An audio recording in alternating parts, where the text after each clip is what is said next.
여러분의 기도로 아랍에미레이트의 한 도시인 아부다비 그곳에 있는 한빛부대, 또 레바논 시돈 지역에 주둔하고 있는 동명부대에서의 강연과 주일 설교를 마치고 탄자니아 마사이족 그들이 살고 있는 소똥으로 만든 집에 잠깐 들어가 구경을 하고, 이어서 레바논에 있는 시리아 난민촌을 방문해서 그들이 살아가고 있는 삶 속의 어려움을 잠시 함께 나누면서 여러분들이 주신 헌금을 그들에게 전달했습니다. 책과 사진으로만 보았던 아프리카 마사이족이 사는 소똥으로 만든 집, 그리고 시리아 난민이 살고 있는 천막에 들어가서 잠시 머무는 동안 만일 이들이 하나님을 믿는다면 하나님은 이들에게 어떤 신일까를 생각해 보았습니다. 만일 이들이 예수 그리스도를 구주로 믿는다면 그들은 과연 주어진 삶의 현장에서 하나님께 어떤 기도를 드릴 것인가를 생각하며 심정이 매우 착잡해졌었습니다. 성경은 구원의 주로 이 세상에 오신 예수님은 많은 무리들이 자기를 따를 때에 그들을 보시면서 목자, 이런 양 같다고 말씀하신 바가 있었는데, 마치 그 장면을 제가 연상하며 체험하는 것 같았습니다. 오늘도 예수님은 선한 목자라고 말씀하셨을 뿐만 아니라 구약 성경에서도 하나님께서는 이스라엘 백성들과 하나님 관계에서 양과 목자의 관계를 말씀하시면서 선한 목자, 그들이 시대에 필요하다는 것, 그리고 예수님은 선한 목자의 삶을 우리들에게 보여주신 분이라는 사실을 성경은 우리에게 말씀으로 전하고 있습니다. 그러면서 예수님께서 말씀하시는 선한 목자는 양을 사랑하는 자, 양을 이해하는 자, 양의 운명을 책임지는 자라는 사실을 말씀하며 예수님 자신은 나는 선한 목자라고 말씀하여 주셨습니다. 이 선한 목자라고 하는 말은 유대에서는 아이들도 잘 이해할 수 있는 말이지만은 오늘날과 같은 산업시대, 시장 경제사회, 4차 산업혁명을 논하는 사회에서는 이 선한 목자라는 말은 이해할 필요가 없는 말이지만은 농경문화 사회에서는 아이들까지도 이해하기가 쉬운 말입니다. 예수님은 세상의 혼돈과 어둠 속에 살고 있는 사람들에게 목자와 양의 사실을 들어 말씀하셨습니다. 그리고 구약 성경에서는 하나님을 목자라고 말씀하십니다.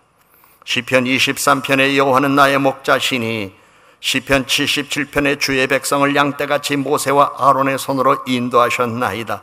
시편 79편에 우리는 주의 백성이요 주의 목장의 양이니 우리는 영원히 주께 감사하며 주의 영예를 대대에 전하리이다. 시편 80편에 요셉을 양떼같이 인도하시는 이스라엘의 목자여 귀를 기울이소서. 시편 95편에 그는 우리의 하나님이시요 우리는 그가 기르시는 백성임에 그의 손이 돌보시는 양. 시편 100편에서는 여호와가 우리 하나님이신 줄 너희는 알지어다. 그는 우리를 지으신 이요 우리는 그의 것이니 그의 백성이요 그의 기르시는 양이로다라고 말씀합니다. 아프리카 탄자니아 마사이족과 시리아 난민들에게 이 말씀이 어떻게 들릴까 고민해 보았습니다. 그분들에게 하나님은 우리의 목자이십니다. 하나님께서 우리를 푸른 보장 실만한 물가로 인도하실 것입니다 라고 이야기했을 때에 시리아 난민들에게 과연 그 말이 어떻게 들리겠습니까? 당장 먹을 것이 없는데, 당장 마실 물도 넉넉하지 않는데, 뜨거운 태양빛 아래 열사병에 걸리기 쉬운데, 선한 목자라는 말이 과연 그들에게는 어떻게 들릴 수 있었을까? 만일 그들이 여호와 하나님을 믿는다면 그들에게 이 말씀이 어떻게 들려질까를 깊이 생각해 보게 되었습니다. 그런데 구약 성경에 기록된 우리는 그가 기르시는 백성이며 그의 손이 돌보시는 양이라고 하는 이스라엘 백성들의 이 같은 고백은 순탄하고 평탄한 삶을 형통하는 생애를 누리는 가운데 고백된 것이 아니라 험난한 삶의 자리에서, 생존을 위협받는 자리에서 살아갈 수 있을는지, 이제 곧 죽게 될는지 알지 못하는 삶의 자리에서, 기가 막힌 현실에서 구원의 은혜를 입은 사람들만이 할 수 있는 신앙의 표현일 뿐만 아니라 구원의 은혜를 바라보는 사람들만이 할 수 있는 신앙의 표현이라는 사실을 성경에서 우리에게 말씀해 주었습니다. 달리 표현한다면, 하나님은 나의 목자라는 믿음을 가진 사람은 내가 마실 것이 있고 먹을 것이 있는 넉넉한 삶의 자리에서 고백한 것이 아니라, 오늘 내가 생명을 가지고 있다는 이 사실 하나와 오늘을 살고 있다는 삶의 현실의 자리가 어떠하든 그분은 나를 푸른 초장으로 쉴만한 물가로 인도하신다는 믿음이 있고, 그 믿음 때문에 살아왔다는 사실을 고백할 수 있는 사람들이 할 수 있는 하나님을 향한 간절한 소원이 담긴 거룩한 고백이라는 것을 알 수 있습니다. 하나님은 가난하고 병들고 힘이 없어서 살아갈 기력이 없는 사람을 돌보시는 목자이십니다. 하나님은 마음이 외롭고 쓸쓸하고 답답한 이들을 위로하시는 선한 목자이십니다. 그렇기 때문에 구약성경 이사야서에서의 하나님의 모습은 아주 온순하시고 친절한 목자이십니다. 성경은 말하기를 그는 목자같이 양떼를 먹이시며 어린 양을 급할래 모아 품에 안으시며 젖 먹이는 암컷들을 온순히 인도하시리로다 말씀합니다. 그런가 하면 구약성경 에스겔서에 나타난 메시아적 왕은 목자였기 때문에 한 나라의 지도자 또는 오늘날 현대사회에서의 표현으로 대통령은 선한 목자가 되어 백성들을 위하여 존재하는 사람, 자신의 이념과 사상을 구현하는 사람이 아니라 백성들을 편안하게 잘 살 수 있도록 이끌어주는 목자가 되어야 할 것을 에스겔서에 말씀했기 때문에 34장에 있는 말씀에 보면, 내가 한 목자를 그들 위에 세워 먹이게 하리니 그는 내 종 다윗이라. 그가 그들을 먹이고 그들의 목자가 될 것이라고 말하면서 백성들을 잘 먹일 수 있는 목자, 그가 바로 시대의 왕이어야 한다는 사실을 성경은 말씀하고 있습니다. 성경은 하나님 자신이 양치는 목자라는 것을 에스겔 34장에서 말씀했습니다. 그런가 하면 예수님은 목자의 이야기로 자신의 사명을 설명했습니다. 예수님은 산과 들이며 언덕과 바위 사이며 낭떠러지와 험한 바위 틈을 헤매며 잃어버린 양을 찾는 목자입니다. 예수님은 군중이 목 잡는 양처럼 헤매는 것을 보시고 불쌍히 생각하셨습니다. 우리는 세상 살아가는 동안 나의 막막함과 갑갑함과 답답함을 이해하지 못하고 헤아리지 못하는 사람이 있을 때 더 깊은 고독과 외로움 속에 빠질 때가 많이 있습니다. 인생이란 자기 자신이 자기의 미래도 알지 못할 뿐만 아니라 자기가 누구인지도 알지 못하고 살아가는 존재입니다. 그러니 오늘 내가 당하는 아픔과 현실의 삶의 자리에서 고독한 외로움과 번민을 누가 다 알고 이해해주며 따뜻한 마음으로 우리를 살펴줄 수 있겠습니까? 그렇기 때문에 우리 하나님은 우리를 마치 목자 없는 양처럼 불쌍한 영혼으로 우리를 돌보아 우리를 살피시면서 우리의 선한 목자, 우리를 불쌍히 여기시는 이는 오직 예수 그리스도, 그분만이 우리의 선한 목자라는 사실로 성경은 말씀하고 있습니다. 요한복음 10장 1절부터 14절에서 예수님은 선한 목자시며 자기의 양의 이름을 알고 양은 그를 따라간다고 말씀하고 있습니다. 목자는 양을 위험한 데서 지키고 안전한 곳으로 들어가는 문입니다. 양이 위험을 당하자마자 도망치는 것은 품꾼이 아닙니다. 어디까지든지 쫓아가서 양을 구하게 하여 목숨을 버리는 목자인데, 성경은 바로 예수님이 나는 선한 목자라고 말씀해 주셨습니다. 예수님께서 말씀하신 목자라는 표현의 배경을 살펴보면 목자가 가지고 있는 장비는 매우 간소합니다. 아프리카 탄자니아의 한 지역을 지나가면서 어린이들이나 어른들이 양떼와 소떼 그리고 염소떼를 돌보는 것을 보았습니다. 어린아이 하나가 수십 마리의 염소떼와 양떼를 돌보는 장면도 보았습니다. 그런데 그들이 들고 있는 걸 보면 가죽으로 어깨에 맨 것 하나와 긴 막대기 그리고 옆구리에 찬 채찍이었는데, 그 같은 모습은 팔레스틴 지역에서 양떼들을 돌보는 목자들에게도 볼 수 있는 것이었습니다. 그들의 자루에는 마른 빵, 그리고 마른 과실, 감람, 치즈 뿐만 아니라 던질 수 있는 돌 몇 개가 들어 있습니다. 유럽의 들판에서는 흔히 개가 양떼를 돌보는 광경을 볼 수 있지만은 팔레스틴 지방이거나 또는 아프리카 일부 지방에서는 목자가 개를 부리지 않습니다. 오히려 돌 팔매로 맨 앞에 가는 양 앞에 돌을 던지면 그 길로 향하던 그 양은 자기 앞에 떨어진 돌을 보며, 아하, 이곳이 내가 갈 길이 아니구나. 이 길로 가다간 내가 내 주인이 내 목자가 던지는 돌에 내가 맞아 죽거나 다칠 수 있구나 생각하고 얼른 고개를 돌려서 방향을 돌립니다. 그런가 하면 제일 뒤에 쳐져서 무리를 이탈하려고 하는 양이 있다면 목자는 채찍을 꺼내거나 막대기로 등이나 엉덩이를 내리치면 그때서야 양 무리와 합류하는 모습도 보일 수 있습니다.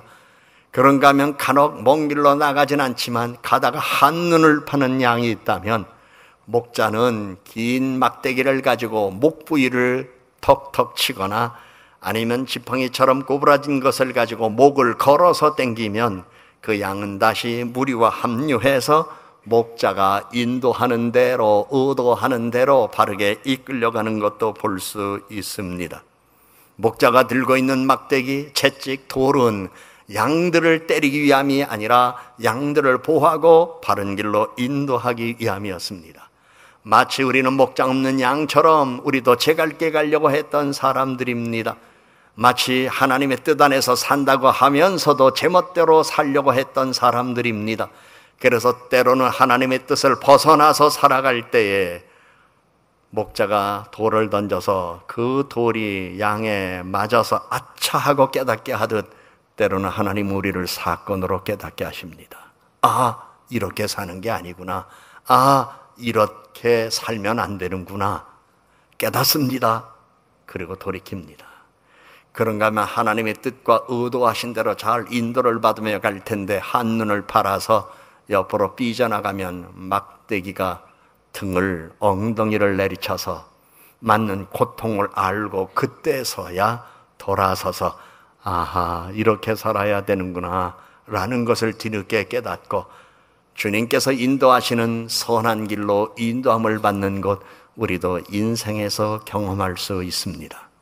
혹시라도 오늘 여러분들 가운데에 그렇게 사는 게 아니다라고 목자가 돌을 던져서 그 돌이 옆에 떨어졌거나 아니면 돌에 살짝 맞았거나, 절대 목자는 양을 죽이려고 던진 돌이 아니고 하나님께서 그 사건으로 여러분을 죽이려고 하는 게 아니라 여러분의 인생의 걸음을 돌이키려고 하는 것이라는 걸 깨닫고 주님께로 돌아와서 주님의 인도하심을 따라 선한 목자 되신 주의 음성을 듣고 바르게 살아가는 성도들이 되어야 할 것입니다. 예수님은 撒귐 목자와 선한 목자를 구별해 말씀했습니다. 팔레스틴 지방의 목자는 자기 양을 치기도 하지만 남의 양을 먹이기도 했습니다. 남의 양을 치는 목자는 돈을 받지 못하고 양의 소산으로, 양의 털이나 혹은 양의 젖으로 만든 치즈 혹은 얼마의 산양으로 분깃을 받기도 합니다. 노동력의 대가로 분깃을 받으려면 남의 양을 치는 목자는 양의 건강과 안전에 극히 주의하며 관심을 가져야 합니다. 주인이 맡겨준 양 잘 살찌우게 하고 새끼를 잘 낳게 해야 자기도 그 새끼라도 분양받을 수 있죠. 그런데 주인이 잘 돌보라고 맡겨놓은 양을 제대로 치지 아니하면 그는 받을 것도 없습니다. 그런가 하면 어떤 경우에는 하루에 소정의 금액을 받고 일용급으로 고용되는 목자도 있습니다. 그런데 이들은 대부분 떠돌이 목자입니다. 어느 지역을 다니다가 돈이 떨어져서 먹고 살아야 되는데, 여비라도 마련해야 되는데 가진 것이 없으니까 떠돌다가 어느 곳에 가서 나 오늘 하루 일 좀 하게 해주세요 라고 하면 마침 일손이 모자라던 때였기 때문에 그 주인이 그러면 내 양떼들을 이렇게 돌봐 주십시오. 오늘 몇 시부터 몇 시까지, 해 뜰 때부터 해 질 때까지 어떤 지역에 데리고 나가든 꼴을 잘 먹이고 보호하고 돌아와 주십시오라고 부탁을 해서 1급으로 사람들을 고용합니다. 그런데 1급 고용자들은 문헌에 의하면 대부분 양떼는 관심이 없습니다. 그저 하루빨리 하루 해가 지나가고 저녁에 돌아와서 자기가 받을 돈 그것만 생각하는 겁니다. 여러분 꼭 그렇다고 말할 수는 없겠지만 우리가 집을 지을 때에 집지우인이 직접 자기 집을 짓는 경우와 어디서 왔는지는 알지 못하지만 사람들을 데려다가 일을 하는데 이 사람이 일을 끝까지 해줄 사람도 아니고 오늘 하루 일거리가 필요해서 일용직으로 사람을 데려왔는데 그 일용직으로 온 그 사람이 내일도 올 사람이라면 문제는 약간 다르겠지만 오늘 와서 일하고 일당 받고 어디론가 가버릴 사람 같으면 그 사람은 이 건물을 잘 짓느냐 안 짓느냐 튼튼하게 짓느냐 대충 짓느냐 여기에 관심이기보다는 아마 빨리 하루 해가 지나가고 일당 받고 그리고 일당 받고 어디론가 가야 할 거기에 마음이 더 갈 수 있지 않을까 이렇게 생각해 볼 수도 있습니다. 그 당시에도 일용직으로 고용된 목자는 위험한 경우에는 이처럼 위험한 일이 발생하면 자기의 안전만을 위하여 도망칠 수 있습니다. 이와 반대로 자기 소유의 양을 치는 목자는 양을 사랑하고 보호하기 위하여 어떤 위험도 두려워하지 않았습니다. 그래서 일반적으로 신약 성경에서 선한이라는 말은 도덕적 의미로서의 선, 가치의 선함, 사물의 요영성을 나타내는 선함, 때와 장소의 적정성을 말하는 선함, 인물의 성품을 드러내는 선함, 그리고 사회적 관계에서 선함 등 6가지의 의미를 갖고 있었습니다. 요한복음 10장에서 예수님께서 드러내신 선한 목자의 모습은 이 모든 것을 포괄하여 양을 위하여 자신의 목숨을 버리는 대속과 희생의 모습으로 우리들에게 보여주셨습니다. 12절과 13절에 언급된 사건의 모습과 완전히 대조가 되었습니다. 우리 주님이 선한 목자 되신 이후 그분은 우리를 위하여 희생하신 분이십니다. 우리를 구원하시기 위하여 대성물로 자신을 드리신 분이십니다. 뿐만 아니라 그분은 우리의 영혼과 함께 우리의 육신이 하나님의 은혜를 덧입고 살기를 소망하며 어떻게든지 하나님 자녀로서 풍성한 삶을 살기를 원하시는 분이십니다. 그래서 나는 선한 목자라고 말씀하며 세상 살아가는 동안 주 예수 그리스도만을 바라보며 믿음으로 살면 그분의 관심으로부터 면당하지 아니하고 돌봄을 받고 은혜로운 삶을 살아갈 수 있다는 것을 말씀해 주셨습니다. 아프리카 탄자니아의 마사이족이나 레바논, 시리아 난민에 있는 분들이나 그들의 현실은 매우 힘들고 어렵지만 그러나 그들이 주 예수 그리스도를 구주로 믿고 믿음으로 살아갈 수만 있다면 선한 목자 되시는 그분을 그리고 그들을 도와주실 것입니다. 선한 목자가 계신 곳에는 복음이 있습니다. 복음이 있는 곳에는 역사가 일어납니다. 그 역사는 언제나 우리들에게 희망과 감사와 즐거움과 풍성함이 넘치는 삶으로 변화시켜주는 것입니다. 요즘 제가 관심 있게 읽는 책 하나가 있는데 유대인의 이야기라고 하는 책인데 부피가 이 정도 됩니다. 그런데 그 책을 읽으면서 흠뻑 빠진 이유는 어떻게 고난의 역사 속에서 그들이 부유하고 윤택하게 삶을 살았을까? 그 관점에서 그 책을 읽게 되는데 구약 성경에서 하나님은 그들을 창조적으로 이끌어내신 분이었고 그것을 믿는 믿음이 있기 때문에 그들은 역사를 일구었다는 사실을 세계사를 통해서 보여준 것이었습니다. 예수 그리스도가 나의 구주이심을 믿고 복음이 들어오면 인간이 달라집니다. 가정이 달라집니다. 역사가 달라집니다. 그렇기 때문에 우리는 복음을 믿고 복음을 전하는 것입니다. 그런데 복음의 핵심은 예수 그리스도 그분이 우리의 선한 목자라는 사실입니다. 오늘도 우리는 선한 목자 되신 주님을 믿기에 나왔습니다. 고대 근동에서 싹구는 양의 주인으로부터 싹을 받으며 양들을 목초지로 데리고 나갑니다. 그러나 목초지에서 양들이 죽거나 다치거나 도둑 맞더라도 싹구는 전혀 책임지지 않았습니다. 그들은 단지 싹을 받기 위하여 일했으며, 그래서 외부로부터의 공격이나 위협이 닥쳤을 때 자기의 목숨을 위하여 양을 버리고 도망갔습니다. 실제 싹꾼과 양의 관계는 아무것도 아니었습니다. 생각해 보세요. 집을 짓는 사람이 주인이라면 그 집과 주인의 관계는 밀접합니다. 그러나 누군지도 알지도 못하고 어디서 왔는지도 알지 못하고 단지 오늘 하루에 일당이 필요해서 찾아와서 일을 하고, 그리고 저녁이면 어디론가 가버려서 나중에 일이 잘못됐을 때 그 사람을 찾을래야 찾을 수도 없는 상황 속에서 어떤 사람이 와서 하루에 일을 하고 갔다면 그 사람과 그 건물과는 아무런 관계가 없습니다. 마찬가지로 우리 인생의 자리에서 우리의 목숨을 위하여 생명을 바친 예수 그리스도는 선한 목자이기 때문에 그분과 우리의 관계는 양과 목자의 관계에서 그분이 돌보시는 은혜 속에 우리는 살아가고 풍성한 삶을 살아갈 수 있다는 사실을 성경은 우리들에게 말씀하며, 오늘 우리의 삶이 아무리 힘들고 아무리 고되고 아무리 막막하고 아무리 외롭고 아무리 쓸쓸한다 할지라도 우리가 선한 목자 되신 주님, 그분이 나의 목자 되심을 믿는 이들에겐 역사가 일어난다는 사실을 성경은 말씀하고 있습니다. 하나님은 목자의 견디고 참는 사랑에서 하나님이 쓰실 만한 사람의 자격을 발견하십니다. 그래서 예수님은 선한 목자로 우리들에게 모습을 보여주셨습니다. 인생을 하나님께로 인도하시기 위하여 힘과 용기로 오셨습니다. 끊임없이 그는 인간을 지키시고 땅끝까지 우리들과 함께 있겠다고 약속하여 주셨습니다. 그래서 자비와 친절과 긍휼의 마음으로 병든 자의 병을 고쳐주시고 슬픔을 당한 자의 눈물을 닦아 위로해 주시고 그들을 위하여 생명의 떡을 먹여주시기도 하셨습니다. 뿐만 아니라 필요할 줄 모르는 인내심으로 사람들의 어리석음과 허물과 죄를 대신 짊어지셨고 최후에는 그들에게 영생을 주기 위하여 자신의 목숨을 버리신 분이 선한 목자 예수. 어느 책에서 본 짧은 시입니다. 그런데 왜 이 시가 제 마음속에 남아있을까요? 이 시 한 편을 여러분들에게 소개하고자 합니다.